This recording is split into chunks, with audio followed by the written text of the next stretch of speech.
Thanks to Mala Weston, fundraising facilitator, we have the opportunity to speak to the charities that are part of the Change for Charity initiative. This initiative takes place at the end of the shopping experience when shoppers at any Rams supermarket outlet are encouraged to inform the cashiers which among the listed charities they would like to donate to. On Good Morning SKN, we have already featured the Pediatric Assistance League of St. Kitts and Nevis Pals, the Bastille Animal Rescue Center, BARC, the St. Christopher Children's Home, the St. Christopher Outreach Center that provides hot meals for the homeless, among other activities, the Nevis Sailing and Aquatics Center, and Touch of Love, a nonprofit organization that spreads awareness about inflammatory bowel diseases, including Crohn's and other autoimmune diseases. Today, we showcase 3 additional charities that are recipients of Change for Charity, specifically Essence of Hope Breast Cancer Foundation, that is represented by Dr. Marcus Natta, SIS Inc., represented by Althea Campbell, and Lake Health and Wellbeing, represented by Abi Begho. Welcome to Good Morning SKN. Welcome back. Good morning. And welcome back to those who were here before. Thank you. So we have some local celebrity guys, yes. All right, so this first question is going to be directed to you, Dr. Natta. So the name fairly explains the aim of the foundation, but in your words, who does Essence of Hope assist? Who do we assist? We assist, we try to assist anyone who reaches out to us. Of course, our name says breast cancer, but we really do not turn away anyone. We help persons with lung cancer, oral cancer of the mouth, kidney cancer, etc., pancreatic. We've had male persons with breast cancer who we've helped as well. So, short answer, anyone who comes to it first for assistance, whether it's financial or other ways, we try to assist them as best we can. All right, so just in case our viewers missed it, we had Reach for Recovery breast cancer group here, and well, obviously you've answered that because we asked Reach the same question, whether they only were limited to breast cancer, whether they were only limited to women, and the fact that you're saying that you are helping people who are touched by cancer, whatever it is, and whatever gender, that's really good, and I really appreciate the initiative, so thanks again. And thank you so much. So Althea, we're going to go to SIS Inc. now. What is the objective of your organization? Could you remind us?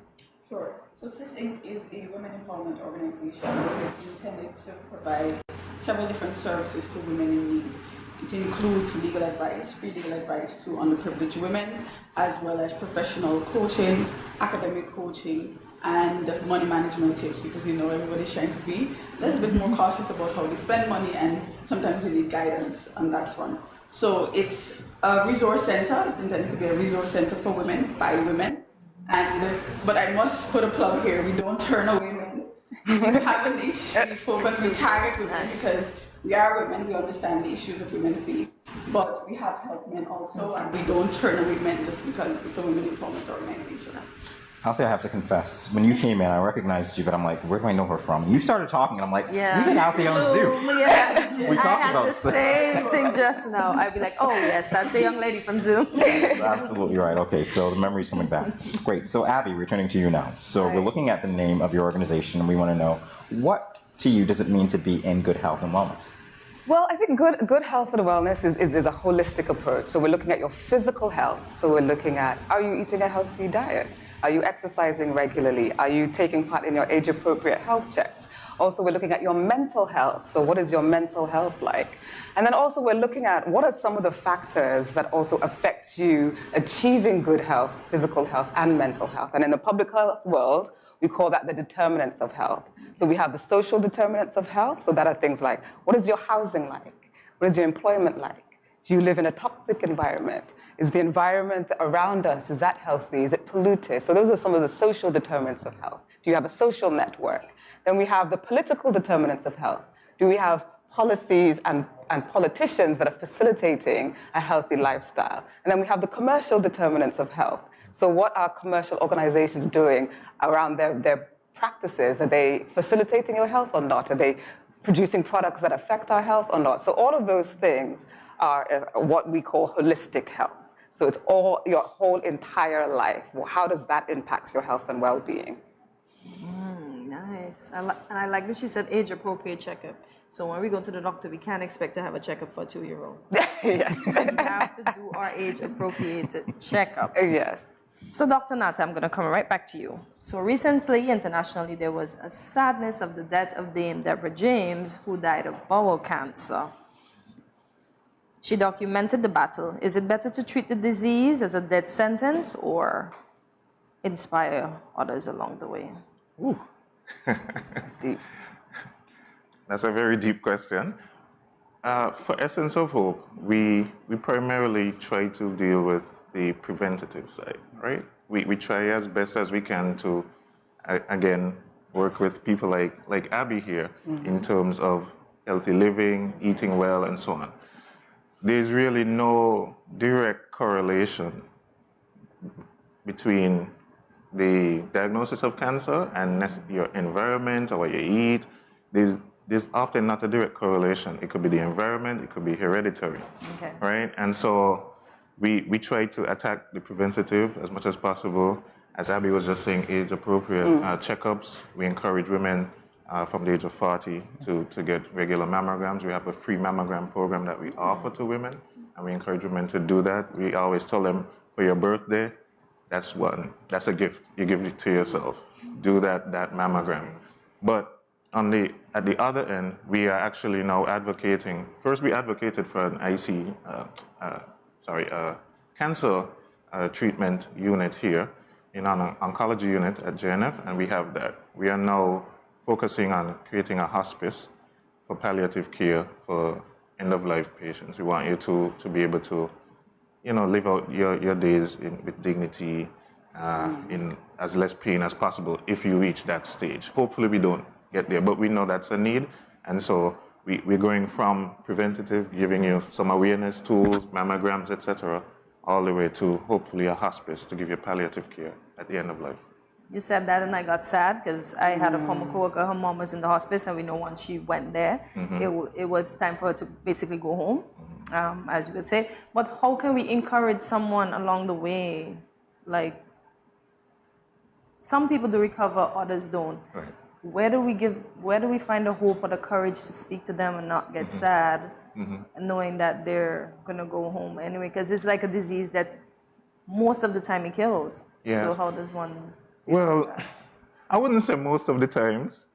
We do get some. If you get diagnosed really late, then that could be a problem. Okay. Thankfully, technology, treatment modalities and so on have gotten way better. Okay. And so you have a better chance always when you catch it early, but even in a later stage, depending on your body and how it's metastasized, for example, you can really treat it. Outside of that, we have a campaign called Secret Skill, Talk About It. And that is for the person who has been diagnosed, as well as those people who take care of them, because we always forget those persons. And it takes a toll on a family as a whole when somebody is diagnosed with cancer. There's a financial toll, there's an emotional toll. Just like you said, what can I tell my family member or friend when they're diagnosed? Often people retract and they don't know what to say. So we have that campaign. We have members who have been diagnosed, who are thrivers now. They've survived and they're thriving. And they go out and speak to persons. They visit them in the hospitals. They talk to family members. So that's another intangible sort of service that we offer at Essence of Hope. So Secret Skill, Talk About It. So we encourage people to talk about it to someone. All right, so Mala, I want to put you in the spotlight now. Obviously, these charities are here in part because of Change for Charity and what you have been able to do by way of getting them funding. When you hear about the different causes, as we are hearing now, and you hear them answer our questions, what does it mean to you to be part of these charities in this way? Oh, it just solidifies my drive to want to help and try and raise awareness and raise funds for these organizations. I think 3 of the organizations here today, 1 is very well known, 2 lesser so, but more becoming into the mainstream, and that's very important for me as well, and that's part of what we're here. So that's part of my drive as well. For every charity involved is meets a need in our community and covers an aspect or a demographic in our community. And this is, communities cannot exist on their own. People can't exist on their own. We stronger together, I keep saying it, stronger together, helping each other. Drops of water in the drops of water make the mighty ocean. Everybody helping, everybody contributing. We need each other to succeed and to get by. You know, charity always begins at home. And yes, first our home is our family home, but after that, it's our community home. St. Kitts and Nevis are our home. And if we don't look after each other, who will? Did you think there was a need for this type of service, the SIS Inc. service that you offer in Nevis and by extension in St. Kitts? Yes, I certainly did think so.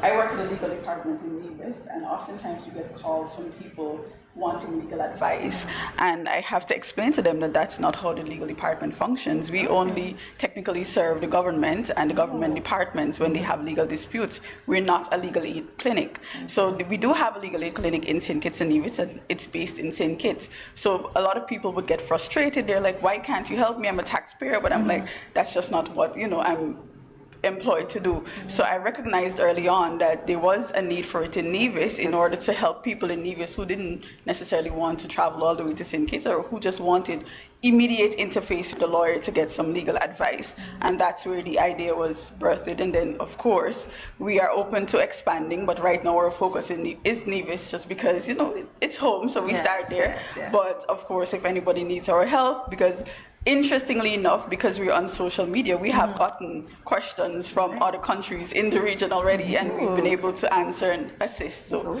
that's been a journey, yes. I want to ask you for that social media page, because you don't know, you might get some more international. Yes, so we're on Facebook as SIS Inc, and we're also on Instagram as SIS Inc, so it's very easy to find us. All right. Maybe there'll be a broing soon enough. We'll find out. Maybe we'll do that. Well, as she did say, the bros are included under the SIS. Well, fair enough. You see what you did. I'll see what you did. All right. So, Abi, again, and speaking to the services provided by Lake Health and Wellbeing, I have to say, I think you're most known for your campaigns. Yeah. Your Sweet Enough campaign. Yes. So that's it. Perhaps you'd want to talk about that a little bit, and perhaps other services as well. Yeah. The Your Sweet Enough campaign is just one campaign that we've been implementing over the past year or so. And so that campaign is focusing on one risk factor for non-communicable diseases, which is the high consumption of sugar. And specifically, we're looking at sugar-sweetened beverages, because those beverages contain a high quantity of sugar. So what we're trying to do is we're trying to educate the public about the harms of over-consuming sugar-sweetened beverages, but we're also advocating for policies and actions to reduce the public's consumption of sugar-sweetened beverages. So we have the public education side, and then we also have the advocacy side around the policy. But as well as Your Sweet Enough, we do other things as well. So for example, one of our projects focuses on fibroids, which is a gynecological condition that affects women. So we conducted a research project where we interviewed women that are living with fibroids in St. Kitts and Nevis to try and understand some of the challenges and their experience in totality. So as a result of that, we produced a research report. We have some recommendations, and we're trying to take forward those recommendations. And in general, what we found was that women who live with fibroids have a number of challenges: physical, mental health, challenges in the workplace, a range of different challenges. And so what we want to do is work with the Ministry of Health and other organizations to try and tackle some of those issues. As well as that, we also did a project where we looked at the impact of the COVID-19 pandemic on people that are living with NCDs, and we put a gender lens on that. I'm not going to spoil it, because we're going to be releasing some of those results on the 16th of July. We're going to have a virtual event where we're going to be sharing those findings, and so you can register. It's going to be a webinar, so you can register for that. Then we're also doing some work, a project called My Healthy Heroes, where we're trying to engage young people around healthy eating. So we're doing some work where we've created some healthy food characters and also some unhealthy food characters, and just trying to engage children in a fun and engaging way around healthy eating. And then also we're doing some work where we're trying to work with other NGOs around capacity building, so trying to build the capacity of other NGOs. So we've had webinars on fundraising, grant writing, and so coming up we have a webinar on project management for nonprofits, and also on monitoring and evaluating advocacy campaigns. And all NGOs are welcome to attend those webinars. So that's some of the work that we've been doing as well. So it's not just You're Sweet Enough. We do other things as well. All right. And in terms of the website for the webinar, for registration, what can you So you can go onto our Facebook page. So the webinars that are coming up are on there. So we're Lake Health Wellbeing, and also on Instagram, Lake Health Wellbeing as well. So you'd see all the webinars that we have coming up on our social media. But you can also visit our webpage, which is lakehealthandwellbeing.com. Jamie, I must say, I believe in Lake Health and Wellbeing because everybody at that establishment is in great shape. Everybody in that establishment, they're in great shape. So I believe Everybody says that, like, yeah, we're slim, we're trim. Yeah, great shape. Iceline goes to the gym that I normally work at now and then, and she's in excellent shape. Yeah, she's really toned. Excellent shape. Excellent shape. Everybody's in excellent shape. Thank you so much. We have to live by example. So, we can't be, promoting health and well-being, and then we're like, So we have to set an example. So great example. Thank you so much You're for setting welcome. that example for us. All right, so Dr. Natta, how can your organization be contacted? Oh, well, like my colleagues, we're both on Facebook and Instagram at Essence of Hope Breast Cancer Foundation. And so all of our contact information is there. You can send us an email at essence2009@gmail.com as well. And all of this information, if I could add, Yes, is please. also on the Rams Trading website / so www.ramstrading.com/change for charity. And there's also a QR code that they could scan to get links to the charities involved. So I have a question for you, because I know that when we think of change, and again, you wanted it to be this way, you said, nothing is too little to give. Perhaps there's somebody who's watching right now and they say, I want to give more than that. I want to go through Rams, I'm giving to Rams right now, and I want to give, not just to change. Is there any accommodation for that? Absolutely. I'm glad you asked that question. Yes, you give in multiples of 5, starting with the minimum being $5 to as much as you want.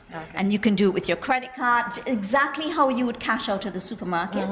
So it's in multiples of 5 to any one charity. So it could be $10 to SIS Inc., $5 to Lake Health and Wellbeing, $50 to another charity, to Essence, $100 to one. Even if you pay by credit card, the charity will get 100% of whatever you donate.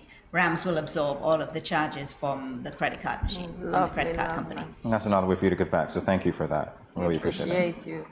Althea, So you can remind us and the viewers, when was SIS Inc. launched, and has the organization seen an increase in clients due to the silent pandemic caused by the COVID-19 lockdowns, and also are clients forthcoming, or are they mostly referred to the organization?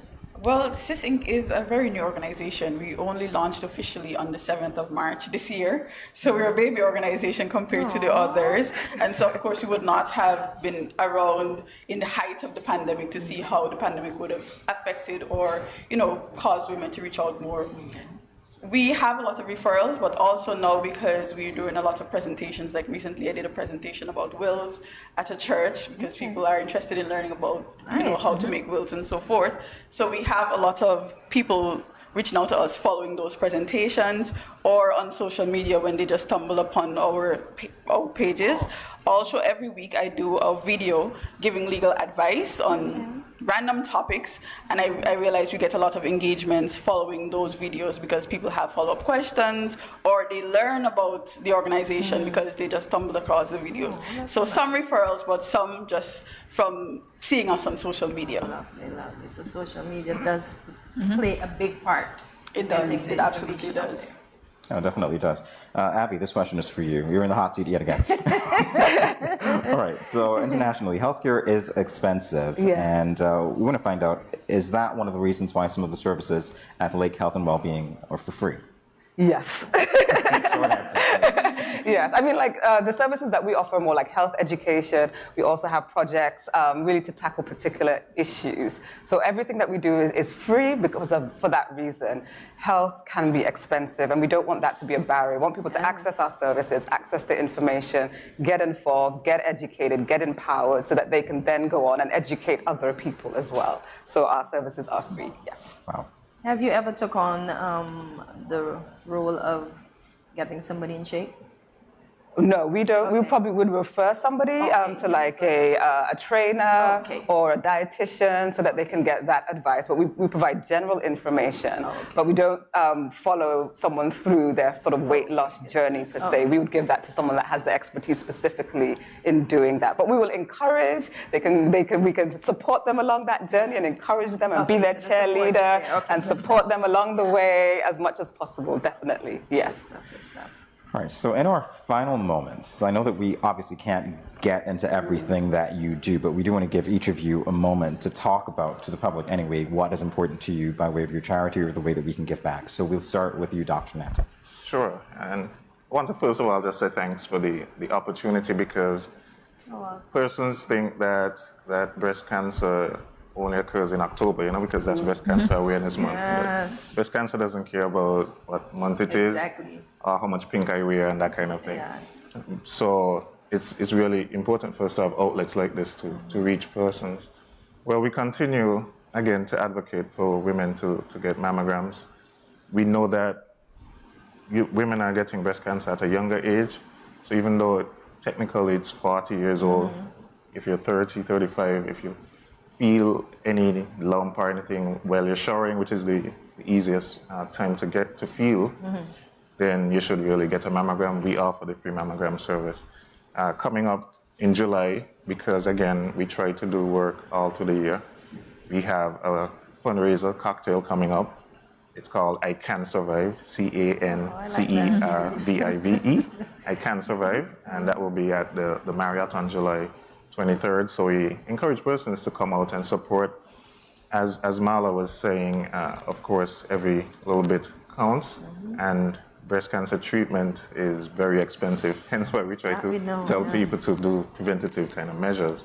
And it's not the sexiest thing to support, so we really are grateful to Rams and Mala and Change for charity, because although it's a very prevalent disease here in St. Kitts and Nevis, it is very hard, believe it or not, to raise funds. And so when persons think giving $50 to our register for a walk and get a t-shirt, they ask for breakfast and lunch and dinner, when one chemo treatment is like $3,000. So we really just want to encourage persons to give as much as they can through Change for Charity, approaching us, visiting us on social media, you know, and again, secret skill, talk about it as much as possible to anyone who would listen and who really shows a care. So thanks again for the opportunity.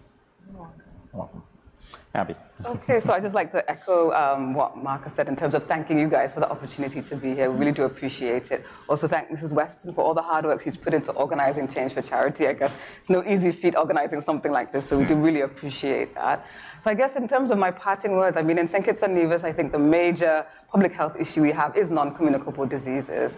And we all have a part to play in terms of reducing the prevalence of non-communicable diseases in St. Kitts and Nevis. So as the individual, I would just say, do what you can to live a healthy lifestyle, whether that's trying to do a little bit more exercise, trying to introduce a bit more fruits and vegetables into your lifestyle.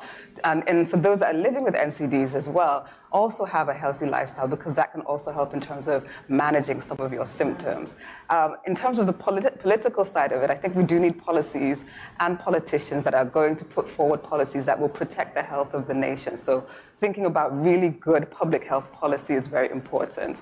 And then I just think also, what Marcus was saying, talk about it. People are living with various non-communicable diseases and suffering in silence. You know, people, you have a better outcome if you talk about it and get the support that you need. And I know it can be very hard to sort of be vulnerable and say, look, I do need that help. I am feeling down today. But it's really important that you do that.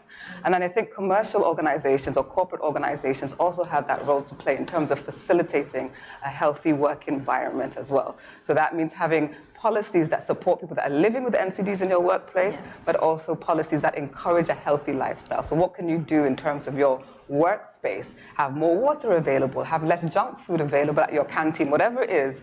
We all have a part to play in tackling non-communicable disease, and I think we can all do it together. So my parting words. Althea? I too would like to thank Rams Training and specifically Mala for the work that she's doing. As a new organization, we're grateful to get any opportunity to have people know about SIS Inc. And so we're also happy to be here today and to encourage people to support the different organizations. As Mala said, we have to help each other, Yes. right? And so we come together and we just look to the community for support so that we help us help you. And in parting, I would like to say, if you're interested in getting free legal advice or you need professional coaching, academic coaching, whatever it is, just reach out to us. We're available on Facebook and on Instagram as SIS Inc. Thank you. And bros, you can get it on SIS Inc. I just have to remind them. Don't forget the bros. Yes, don't forget bros as well. All right, Mala, the final words are yours. Well, thank you to Good Morning St. Kitts and Nevis for allowing us this opportunity, to the 10 partnering charities for believing and coming together in us, working together. And just remember, we are brothers and sisters keepers. Yeah. We have to look out for each other. And part of that is looking out and support, and part of that is contributing, if you can, to help the organizations.